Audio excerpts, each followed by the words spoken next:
ঢাকা বিশ্ববিদ্যালয় কেন্দ্রীয় ছাত্র সংসদ ডাকসুর নির্বাচন আজ। অংশ নিচ্ছে ১৩টি প্যানেল। সকাল ৮টা থেকে দুপুর ২টা পর্যন্ত চলবে ভোট গ্রহণ। এরই মধ্যে সুষ্ঠু নির্বাচন অনুষ্ঠানের সব প্রস্তুতি শেষ করেছে বিশ্ববিদ্যালয় প্রশাসন। হলের ভোট কেন্দ্রে পাঠানো হয়েছে ব্যালট বাক্স সহ ভোট গ্রহণের সব সরঞ্জাম। ঢাকা বিশ্ববিদ্যালয়ে সবশেষ ডাকসু নির্বাচন হয় ১৯৯০ সালের ৬ জুন। এরপর দীর্ঘ ২৮ বছর বন্ধ ছিল এই নির্বাচন। ২০১২ সালে ডাকসু নির্বাচন চেয়ে হাইকোর্টে রিট করেন বিশ্ববিদ্যালয়ের কয়েকজন শিক্ষার্থী। দীর্ঘ আইনি প্রক্রিয়ার পর আদালতের নির্দেশে এবং বিভিন্ন পক্ষের সঙ্গে আলোচনা শেষে ভোটের দিন ঠিক হয় ১১ মার্চ। ডাকসু নির্বাচনকে কেন্দ্র করে দীর্ঘদিন পর উৎসবমুখর বিশ্ববিদ্যালয় ক্যাম্পাস। ছাত্রছাত্রীদের 18টি আবাসিক হলে নিয়মিত শিক্ষার্থীরাই ভোটার। তারাই বেছে নেবেন তরুণ নেতৃত্ব। ছাত্ররা যখন ভোট দিবে, ভোট দিয়ে তারপর তারা ভিতরে রাখবে এবং আমাদের দুজন কর্মকর্তা দাঁড়িয়ে থাকবে সার্বক্ষণ। তার পরবর্তী পর্যায়ে আমরা হলের সংসদেরগুলো আমরা গুনি ফেলবো এবং ডাকসুরগুলো আমরা সিলগালা করে আমরা সিনেট ভবনে আমাদের চিফ রিটার্নিং কর্মকর্তার নিকট পাঠিয়ে দেব। শিক্ষার্থীরা যাতে নির্বিঘ্নে ভোট দিতে পারে সেজন্য সব ধরনের ব্যবস্থা নেওয়া হয়েছে বলে জানান বিশ্ববিদ্যালয়ের প্রক্টর। নিরাপত্তা ব্যবস্থার কতগুলো বিষয় আছে, নিরাপত্তা ব্যবস্থার সবকিছু এগুলো প্রকাশে বলা যায় না। সিভিল ড্রেসে প্রত্যেকটি সংস্থায় থাকবে। এবারের নির্বাচনে ভোটার ৪৩,২৫৫ জন। ডাকসুর ২৫ আর হল সংসদের ১৩টি মিলিয়ে ৩৮টি পদে প্রতিনিধি নির্বাচনে ভোট দেবেন এক একজন ভোটার। নূরে আলম, ইন্ডিপেন্ডেন্ট নিউজ, ঢাকা। ডাকসু নির্বাচন নিয়ে আরও জানবো আমাদের সহকর্মীদের কাছ থেকে। শুরুতেই যাচ্ছে ঢাকা বিশ্ববিদ্যালয় এলাকার কার্জন হল এলাকায়। সেখান থেকে যোগ দিচ্ছেন সহকর্মী শাহাদাত স্বপন। স্বপন, ২৮ বছর ৫ মাস পর আজ হতে যাচ্ছে ডাকসুর বহুকাঙ্ক্ষিত নির্বাচনের ভোট গ্রহণ, আর ঘণ্টাখানিক পরেই ভোট গ্রহণ শুরু হবে। এই মুহূর্তে সর্বশেষ ক্যাম্পাসের পরিস্থিতি জানাবেন, আর ভোট উপলক্ষে প্রশাসনের নেওয়া সব প্রস্তুতির খবরও জানবো আপনার কাছ থেকে। হ্যাঁ, আপনি ঠিকই বলেছেন যে আর ঘণ্টাখানেক পরেই যে বহু কাঙ্ক্ষিত ডাকসু নির্বাচন, যেটিকে মিনি পার্লামেন্ট বলা হয়, সেই মিনি পার্লামেন্টের নির্বাচনটি অনুষ্ঠিত হবে।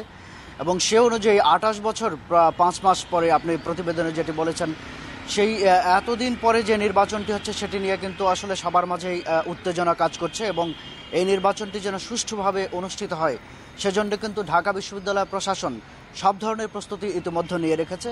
আমরা ক্যাম্পাসে এসে ক্যাম্পাসের যে 18টি হল আছে, 18টি হলের বেশ কয়েকটি হলে আমরা ব্যক্তিগতভাবে সেখানকার পরিস্থিতি দেখতে গিয়েছিলাম এবং যে পরিস্থিতি দেখেছি যে আসলে আজকে ঢাকা বিশ্ববিদ্যালয়ে ঢোকার যতগুলি পয়েন্ট আছে সবগুলি পয়েন্টেই কিন্তু সাধারণের প্রবেশ, অর্থাৎ ঢাকা বিশ্ববিদ্যালয়ের আইডি কার্ড ছাড়া, পরিচয়পত্র ছাড়া কিন্তু সবারই প্রবেশ আজকে সীমিত করা হয়েছে।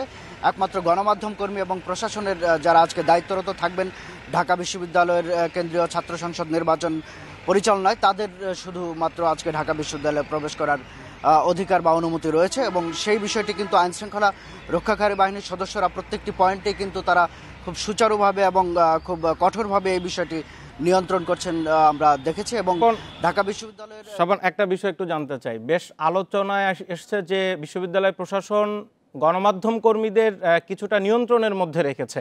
তো আপনারা হলগুলোর, বিশেষ হল তো মানে হলগুলোতেই তো সব ভোট কেন্দ্র, তো আপনারা হলের কোন পর্যন্ত যেতে পারবেন? আপনারা কোন জায়গা থেকে সম্প্রচার সর্বোচ্চ করতে পারবেন?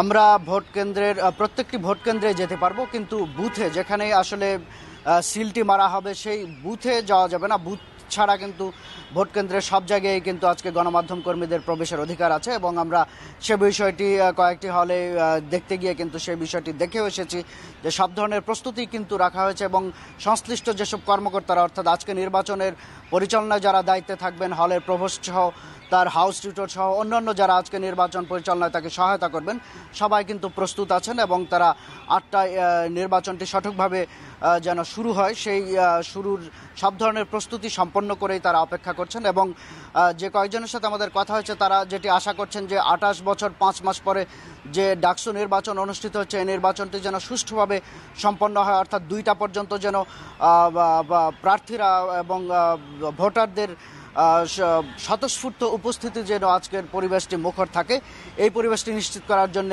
সবাই যে প্রস্তুতি নিয়েছেন সেটি সুন্দরভাবে সম্পন্ন হবে বলে সবাই আশা করছেন এবং সেই আশায় কিন্তু তারা 8টার জন্য ক্ষণগণনা করছেন এবং 8টায় কিন্তু আজকে সেই কাঙ্ক্ষিত ভোটটি অনুষ্ঠিত হতে যাচ্ছে। সেই জন্য আজকে এখানে সব ধরনের প্রস্তুতি আমরা দেখেছি সম্পন্ন করা হয়েছে। শাহাদাত স্বপন, আপনি থাকবেন আমাদের সাথে ক্যাম্পাসের আরেক প্রান্ত থেকে। হাজী মোহাম্মদ মুহসিন হল এলাকা থেকে এই মুহূর্তে আমাদের সাথে যুক্ত হয়েছেন সহকর্মী নূরে আলম, তার কাছে জানবো আরও বেশ কিছু তথ্য। নূরে আলম, আপনার কাছ থেকে শুরুতেই জানতে চাই, যেহেতু সকালবেলা এই মুহূর্তে সবার আগে আমরা জানতে চাই যে ঢাকা বিশ্ববিদ্যালয়ে হলগুলোর বাইরের যে শিক্ষার্থীরা আছে তাদেরকে আনতে বিশ্ববিদ্যালয়ের গাড়িগুলো কখন রওনা দিয়েছে এবং সেই গাড়িগুলো কখন নাগাদ ফিরে আসবে? কারণ এর আগের স্বাভাবিক নিয়ম অনুযায়ী 9টা 10টার দিকে গাড়িগুলো ক্যাম্পাসে আসে, তো আজকে নিশ্চয়ই আগে আসবে, সেই তথ্যটি আগে জানতে চাই। বিশ্ববিদ্যালয়ের বাসের যে শিডিউল সেটি স্বাভাবিক নিয়মই আছে। এর আগে আপনি যেটি বললেন যে সকাল 9টা 10টা বাধে, সেটা আমাদের যানজটের কারণে বাধে। আজকে যেহেতু রাস্তা ফাঁকা, তাই বিশ্ববিদ্যালয় প্রশাসন আশা প্রকাশ করছে 7:30টা নাগাদই হলের বাইরের শিক্ষার্থীরা ক্যাম্পাসে এসে উপস্থিত হবে এবং তারা ভোট কেন্দ্রে এসে তাদের ভোটাধিকার প্রয়োগ করবে। আর এই ডাকসু নির্বাচনটি সবশেষ হয়েছিল 1990 সালের 6 জুন। এরপর দীর্ঘ 28 বছর পেরিয়ে গেলেও বিশ্ববিদ্যালয়ের সকল নির্বাচন অনুষ্ঠিত হলেও এই ডাকসু নির্বাচন হতো না। এটি নিয়ে শিক্ষার্থীদের মাঝে নানা রকমের ক্ষোভ ছিল। সেই ক্ষোভের বহিঃপ্রকাশ নানাভাবে নানা সময়ে হয়েছিল, যেটি বড় আকারে বড় রূপ ধারণ করে 2012 সালে বিশ্ববিদ্যালয়ের কয়েকজন শিক্ষার্থী ক্ষুব্ধ হয়ে হাইকোর্টে রিট করেন। সেই হাইকোর্টে রিটের পর দীর্ঘ আইনি প্রক্রিয়া শেষে চলতি বছরের জানুয়ারি মাসে আজকের দিনকে ডাকসু নির্বাচনের ভোটের তারিখ হিসেবে ঘোষণা করে বিশ্ববিদ্যালয়ের উপাচার্য। তারই ধারাবাহিকতায় আজকের এই নির্বাচন হচ্ছে। প্রথমে এই ভোটে সকল ছাত্র সংগঠন অংশগ্রহণ করবে কিনা সেটি নিয়ে এক ধরনের আশঙ্কা ছিল।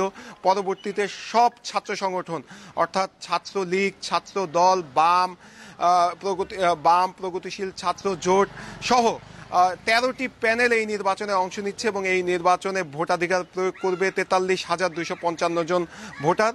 প্রায় 3,000 বুথ স্থাপন করা হয়েছে। বিশ্ববিদ্যালয়ের 18টি আবাসিক হলে এই ভোট অনুষ্ঠিত হবে। আমরা গতকাল কথা বলেছিলাম সকল প্রার্থীদের সাথে। ছাত্রলীগের ভিপি প্রার্থী আমাদেরকে জানিয়েছেন শিক্ষার্থীদের যত ধরনের সমস্যা আছে তার সমাধানে তারা নির্বাচিত হলে ভূমিকা রাখবে এবং তারা এই গত কয়েকদিন প্রচারণা চালিয়ে শিক্ষার্থীদের যে মনোভাব বুঝতে পেরেছেন, তাতে করে তাদের ধারণা শিক্ষার্থীরাই তাদেরকে আজকের বেছে নেবে। আমরা কথা বলেছিলাম ছাত্র দলের ভিপি প্রার্থীর সাথে, তাদের বক্তব্য একই ধরনের। এছাড়া তারা নির্বাচনী ইশতেহারে বলেছে যে তারা নির্বাচিত হলে ক্যাম্পাসে শিক্ষার্থীরা ভয়হীন পরিবেশে থাকতে পারবে। আর বিশ্ববিদ্যালয় প্রশাসন বলছে যে নির্বাচন সুষ্ঠু করতে এরই মধ্যে সকল ধরনের প্রস্তুতি নেওয়া হয়েছে। শিক্ষার্থীরা নির্বিঘ্নে ভোট দিতে পারবে, তার জন্য সব ধরনের ব্যবস্থা নেওয়া হয়েছে। এই ছিল আমার কাছে সবশেষ তথ্য। নূরে আলম এবং শাহাদাত স্বপন, আপনারা থাকবেন আমাদের সাথে। আজকে দিনভর আপনাদের কাছ থেকে ডাকসু নির্বাচনের খবর জানবো এবং দর্শকদের তা আমরা জানাবো।